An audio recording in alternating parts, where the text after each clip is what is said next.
Berikut ini beberapa tingkatan dari root cause analysis. Yang pertama adalah physical roots. Jadi physical roots ini berhubungan dengan equipment atau dari strukturnya itu sendiri. Nah, bagaimana kita mendapatkan bahwa itu terjadi failure pada equipment atau strukturnya itu sendiri? Nah, ini harus dilakukan suatu investigasi melibatkan laboratorium dan juga engineering analysis untuk mengetahui apakah dari materialnya yang memang yang kurang kuat atau dari pembebanan yang berlebihan.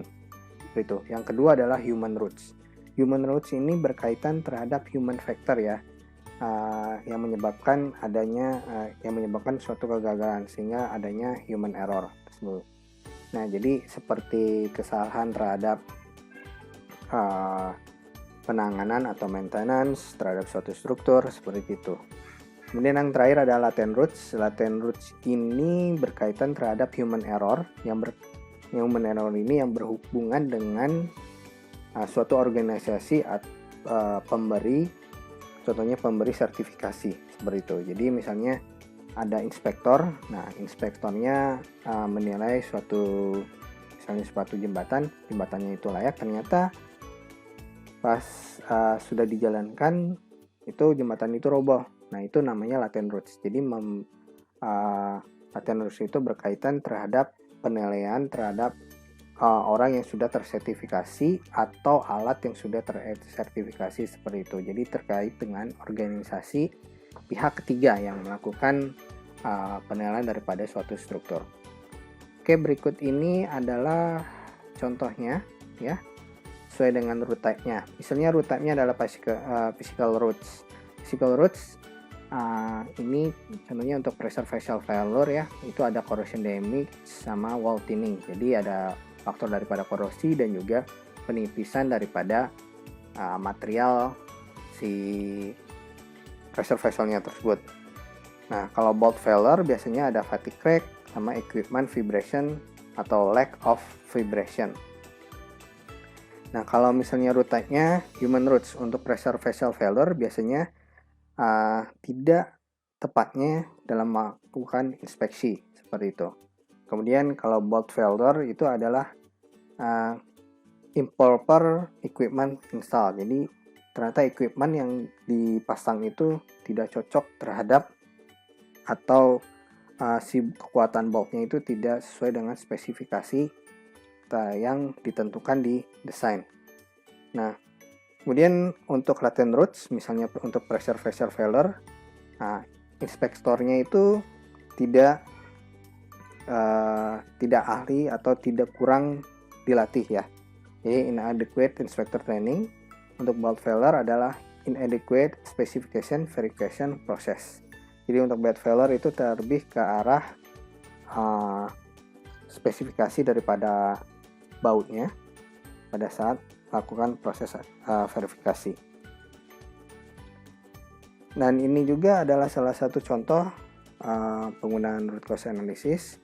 Ini kebetulan kegagalannya ada di bone bridge. Nah, failure mode-nya adalah brittle fracture. Jadi failure mode ini adalah mode kegagalan atau istilah daripada kegagalan. Misalnya ada korosi, crack, terus ada fracture dan sebagainya. Kalian bisa cari deh. Kalau kalian cari failure mode gitu banyak sekali di situ istilah-istilahnya ya. Nah, root cause-nya adalah kalian bisa baca lokasi crack inisiasi pada celah antara gasket plate dan transfer connection stiffener plate. Jadi adanya crack inisiasi. Kemudian patahan bermula pada web plate kemungkinan besar pada interior girder. Kemudian patahan yang berkembang pada girder E28 dan F28 yang menyebabkan kerusakan pada jembatan. Nah, di sini ya. Jadi permasalahannya ada di gasket plate seperti ini. Jadi gasket plate-nya sudah ada initiation crack, kemudian dia propagate sehingga patah di sini. Nah, sehingga kekuatan yang berkurang sehingga jadi hancur. Mekanismenya adalah celah kecil antara gasket plate dan transverse connection stiffener plate menghasilkan kondisi lokal triaxial constraint dan meningkatkan kekakuan pada celah web di lokasi fracture initiation. Kemudian constraint ini mencegah yielding dan redistribution dari lokal stress concentration yang terjadi. Saat terjadi triaxial constraint, fracture toughness berkurang dan dapat terjadi patah. Nah, rekomendasinya adalah perbaikan join yang menjadi penyebab utama fracture initiation karena geometri dan fabrikasi tolerance dari join di mana lateral bracing dipasang pada web. Celah pada web plate menyebabkan local high concentration, meningkatkan kekakuan dan mengurangi fracture resistance. Kemudian memperhatikan pengaruh temperatur. Nah, ini rekomendasi yang dihasilkan apabila kalian sudah mengetahui root cause-nya ya. Ini berbagai macam evidence yang dapat kita simpulkan untuk mencari root cause dan juga mekanismenya seperti apa. Nah, dalam hal root cause analysis, kalian bisa membuat seperti tabel di bawah ini, seperti tabel ini ya maksudnya, seperti tabel ini. Kemudian atau kalian membuat suatu bagan alir ini, bagaimana kejadian terjadinya kegagalan. Ini kalau yang ini adalah kejadian maksudnya runtutan kejadian pada kegagalan pipa. Dia pipanya itu crack ya. Jadi pertama ini ada barge-nya itu dia stay di lokasi pipa, di atas pipa. Kemudian ada storm ya, ada badai di lokasinya juga dekat platform. Nah, barge-nya tersebut terkena angin sama gelombang yang sangat besar. Sehingga pada saat tersebut angkurnya itu ada yang patah. Sehingga pipa itu barge itu bergerak dan wire daripada angkur itu mengenai pipeline ya, mengenai flange. Jadi flange itu ada baut-bautnya stuck di flange tersebut, kemudian tertarik si pipa tersebut sehingga terjadi patah. Nah, root cause-nya adalah ini ya. Jadi ada abandoned improper procedure was the root cause of the problem. Jadi ada prosedural pada saat terjadinya badai atau konfigurasi daripada lego jangkar, ya itu bisa menyebabkan ke arah kegagalan daripada suatu pipa tersebut. Oke, ini untuk root cause analysis sebagai gambaran kalian kalau kalian melakukan investigasi, langkahnya adalah seperti ini. Oke, saya lanjut ke prevention. Yang prevention yang metode yang akan saya bahas adalah risk method ya. Ini salah satu pencegahan kegagalan. Ini salah satu metode yang sebenarnya umum digunakan di di industri, khususnya di industri migas ya. Itu adalah metode risk ya. Risk is defined as the probability of harmful consequence or expected losses seperti death, injury, property, livelihood, economic activity disrupt, or environment damage resulting from interaction between natural or human induced hazard and vulnerable condition. Jadi risk ini adalah hasil daripada konsekuensi ya. Konsekuensi dan juga probabilitas terjadinya kegagalan tersebut. Oke, kita lihat dalam rumusannya ini ya. Risk itu akan sama dengan hazard dikalikan vulnerability dikalikan elemen at risk. Jadi hazard ini adalah suatu temporary probability. Jadi kalau ini risknya itu menyangkut terhadap kuantitatif ya. Jadi menyangkut terhadap probabilitas kegagalannya seperti apa.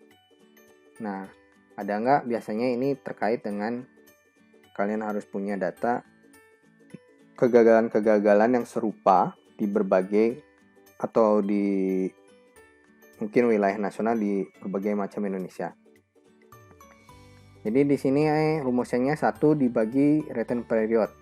Jadi per return period, misalnya kalian melihat atau dalam 10 tahun sekali itu berapa kali probabilitas kegagalannya, 20 tahun, 50 tahun dan sebagainya. Semacamnya itu ya. Kemudian vulnerability itu degree of loss a specific type element at risk given instance of a given hazard scenario. Jadi ini nilainya berapa vulnerability itu ya, seperti itu. Kemudian elemen at risk ini kita kuantitatif, pada saat terjadinya kegagalan kira-kira berapa orang atau berapa infrastruktur yang mengalami dampaknya, seperti itu. Nah ini apabila diskalakan ada beberapa dalam perhitungan risk itu ada beberapa cara, yaitu ada quantitative risk assessment, event tree analysis, sama risk matrix approach, sama indicator based approach. Jadi ini ada beberapa cara yang kalian bisa melakukan identifikasi risk. Nah, bagaimana kalian menentukan apa yang tepat digunakan ya? Kita bisa menggunakan tabel ini. Jadi tergantung daripada scale of analysisnya. Misalnya scale of analysisnya internasional, global. Dia scale-nya 1:1 juta kurang. Nah, possible objektifnya prioritas of country or region, early warning. Possible approach-nya adalah simplified risk matrix ya, dan juga indicator based approach, seperti itu. Nah, kapan kita menggunakan kuantitatif? Kalau kuantitatif itu dia udah spesifik. Jadi kuantitatif itu kita melakukan perhitungan data ya. Jadi kita memerlukan banyak data, bukan ke arah judgment. Jadi benar-benar datanya spesifik. Oleh karena itu kalau quantitative risk assessment biasanya masuk di lokal, community municipality, sama site specific, seperti ini ya. Kalau skalanya besar masih ke risk matrix. Nah, kalau yang menarik adalah kita lihat di sini possible approach-nya.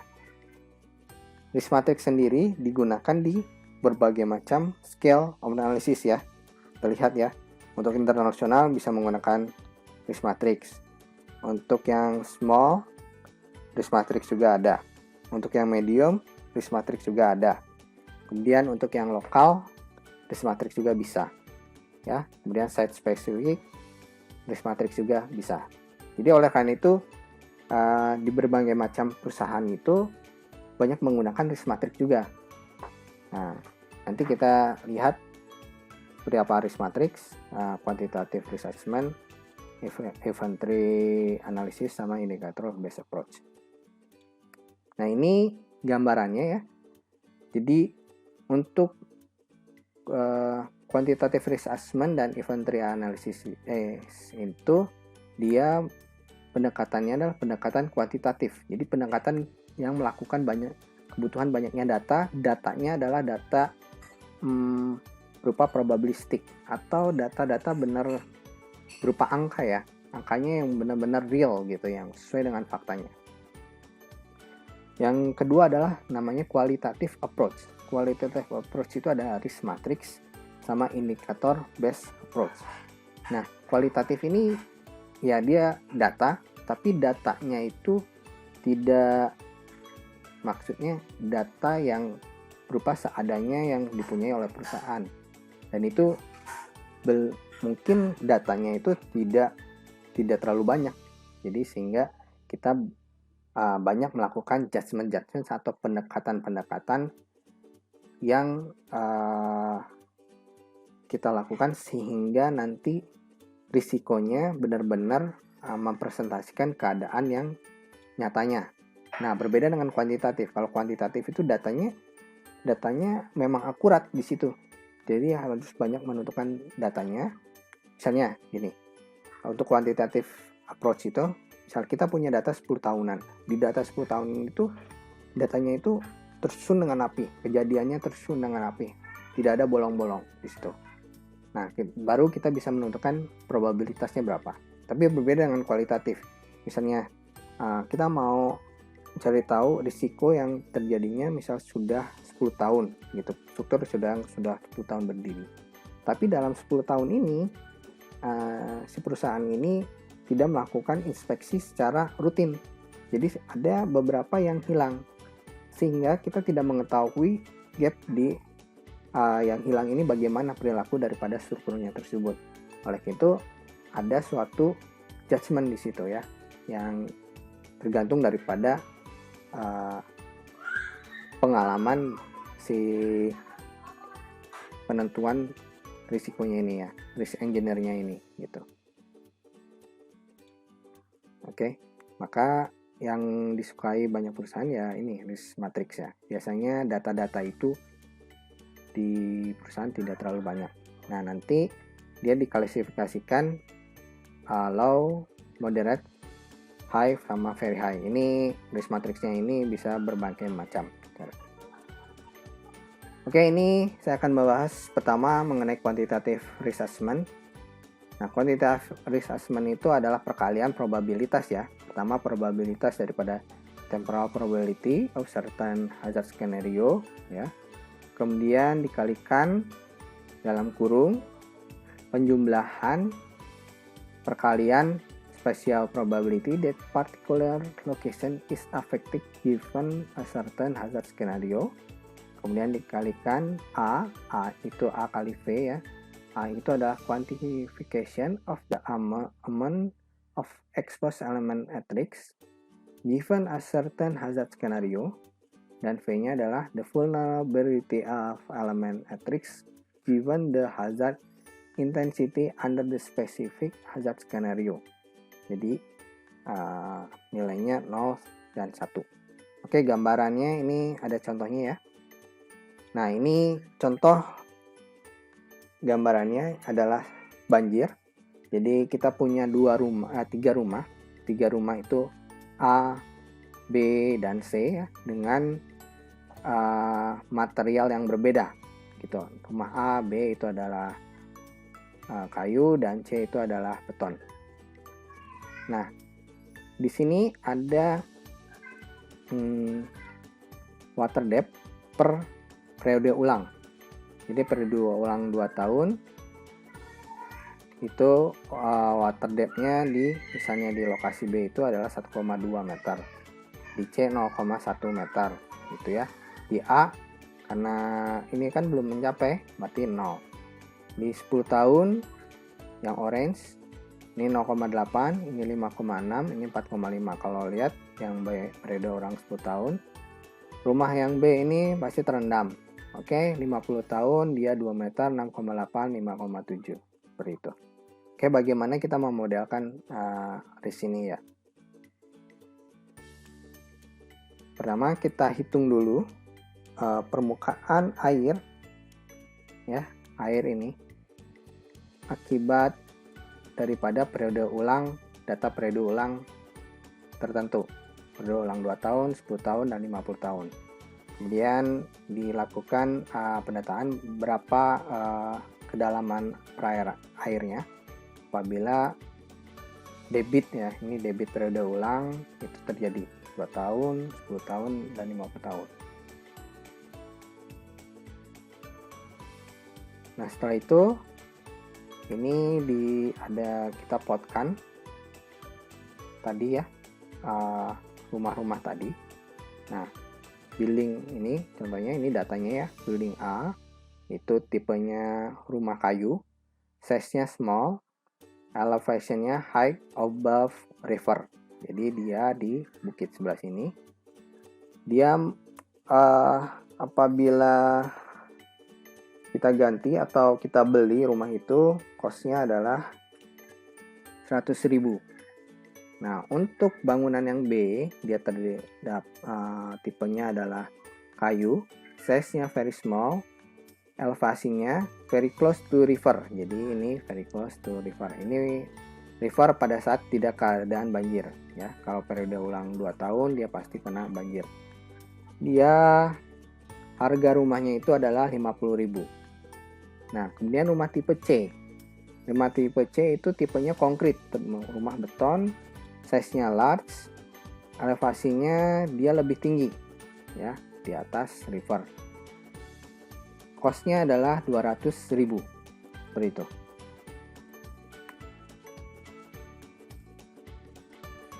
Nah, kemudian kita lakukan pendataan. Misalnya terjadi periode ulang 2 tahun, dia kita ukur impact-nya terhadap rumah tersebut berapa meter sih, atau terjadi banjir atau tidak. Sehingga kalian melihat di sini, misalnya 2 tahun itu impact-nya hanya di bagian B ya. Kemudian periode ulang 10 tahun itu C terkena impact-nya. 50 tahun B dan C terkena impact-nya, tetap A kena impact-nya juga sebagian, seperti itu. Nah, ini di data kedalaman perairannya ya, seperti itu.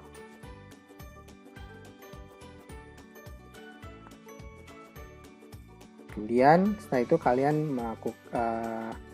dapat menggambarkan grafik ini. Ini grafik ada 2. Ini grafik pada saat pengamatan ya. Ini pada saat pengamatan kalian dapat, ini pada bangunan kayu, di sini adalah bangunan beton, seperti itu. Nah, kalian dapat ini, kalian melakukan vulnerability analysis ya, sehingga mendapatkan grafik tersebut. Nah, nanti misalnya ini pada tahun 10 tahun ini 5,6 ya. Pada tahun 10 periode ulang 10 tahunan. Dia di puncaknya terendam banjir nih. Jadi 10 tahunan bangunan B pasti terendam banjir. Nah, ini diplotkan di sini ya. Nanti damage-nya berapa dia? Nilainya pasti 1 di sini gitu. Oke. Kira-kira paham ya? Ini ngeplotin, ini dapat ini kan kena banjir, terendam. Maka diplot di sini damage-nya harus mendekati nilainya 1 seperti itu. Nah, kemudian kita punya tabel berikut ini. Ini return period, vulnerability ya.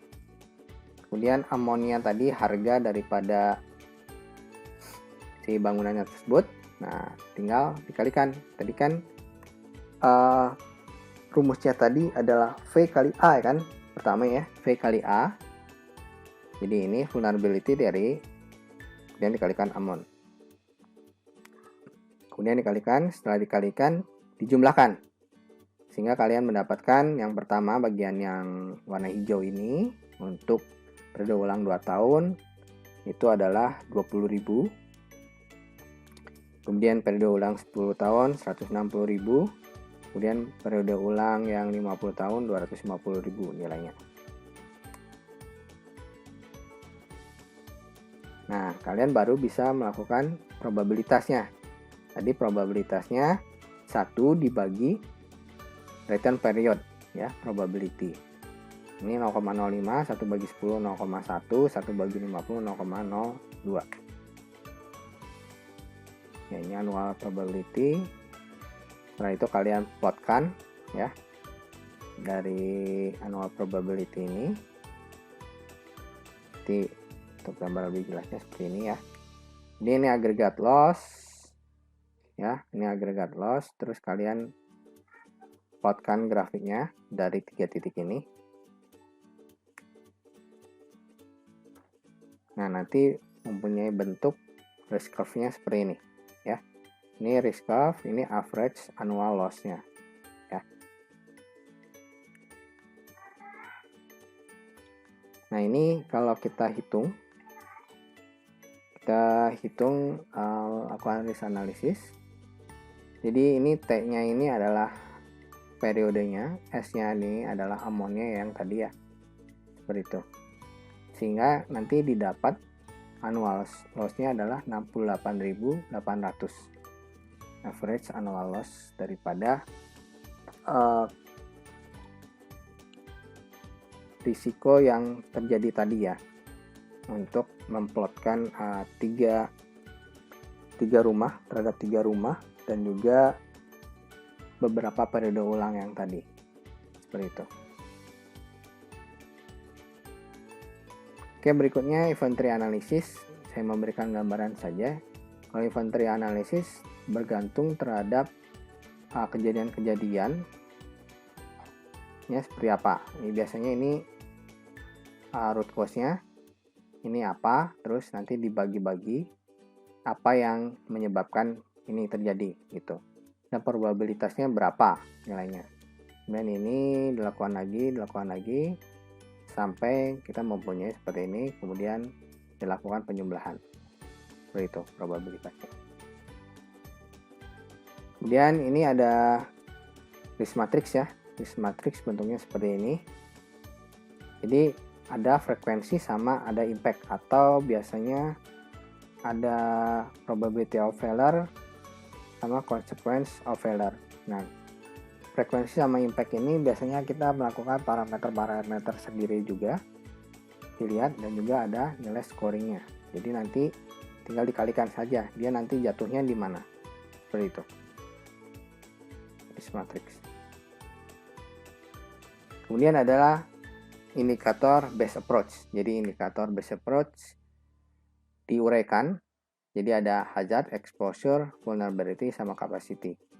Seperti itu. Nanti dari sini ada parameternya lagi, muncul parameter. Kemudian dilakukan scoring sama weighting. Jadi scoring dari parameter, kemudian bobotnya berapa persen daripada hazard, exposure, vulnerability, sama capacity. Setelah itu dapat hazard index sama vulnerability index. Setelah itu kalian akan mendapat risk index. Biasanya ini akan tercampur antara indikator base approach sama risk matrix. Bentuknya hampir sama gitu. Oke, ini keunggulan dan juga kerugiannya untuk melakukan beberapa metode daripada risk method tersebut.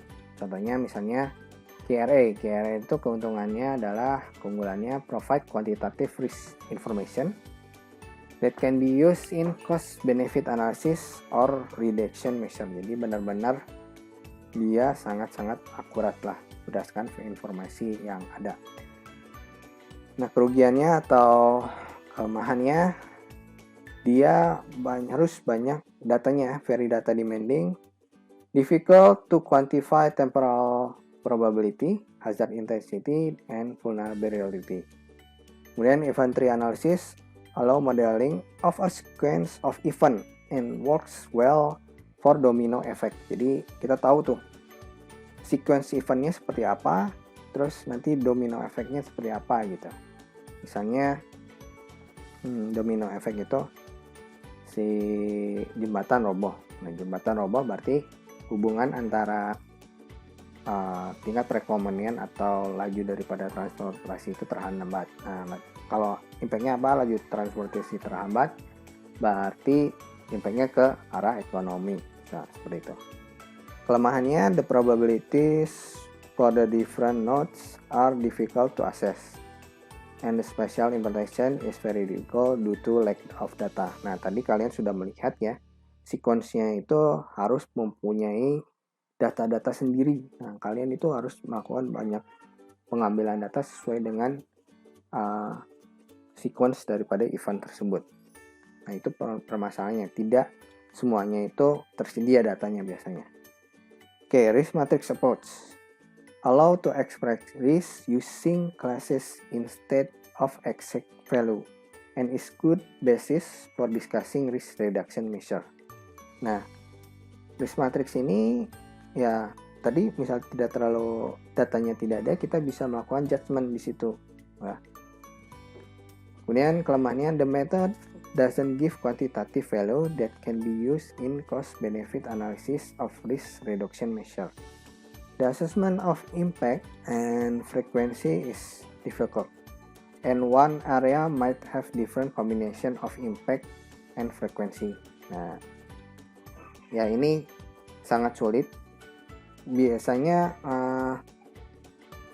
karena ini kita melakukan pendekatan atau ya judgement daripada ini, jadi ada range plus minusnya lah terhadap cost benefitnya ya, daripada nanti pada saat melakukan reduksi bisa aja meleset, bisa aja tepat. Nah, seperti itu. Dan juga setiap area biasanya memiliki risk matrix yang berbeda-beda. Oke, yang terakhir ada indikator best approach, only method that allow to carry out a holistic assessment, including social, economic, and environmental vulnerability and capacity. Kelemahannya adalah the result is relative and doesn't provide information on actual expected losses.